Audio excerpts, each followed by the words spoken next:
All right, this is number 14 and 15 from your final review. We are using the discriminant to determine the number of real solutions. Your discriminant is that b squared minus 4ac thing. And if this is positive, then there's going to be two solutions. If it's 0, there's going to be one solution.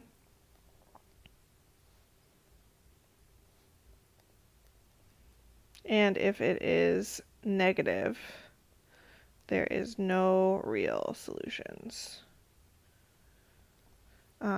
So just like we did in the last problem, we're going to figure out what A, B, and C are and plug it in. So my equation we're using is negative 4x squared minus 4 equals 8x. Remember, you get everything on the same side, so we're going to start by subtracting our 8x from both sides. I'm going to zoom so I have some more space.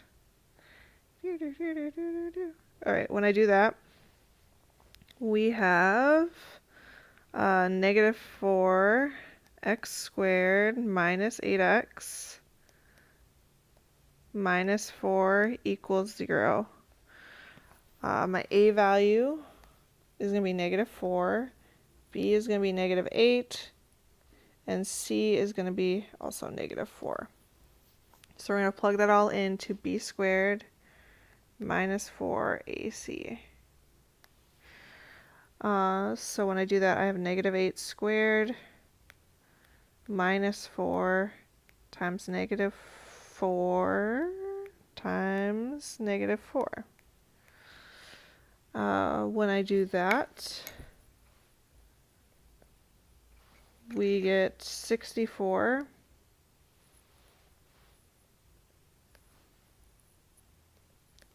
minus, and then if I do negative 4 times negative 4 times negative 4, I lost my calculator. Found it. If I do negative 4 times negative 4 times negative 4, I get negative 64. So that gives me a 0. Now since my answer is 0, I'm going to have one solution, and your answer should be A. For this one, we're doing the same thing. It's already all set up, so we can figure out A, B, and C. Let's see. A equals 5, because it's in front of x squared. B equals 10, and C equals 8. And we're plugging it all into b squared minus 4ac. So we're doing 10 squared minus 4 times 5 times 8. If I square 10, I get 100. Negative 4 times 5 times 8 gives me a negative 160. If I do 100 minus 160, I get negative 60 as my discriminant, which is a negative number, so that means that there are no real solutions.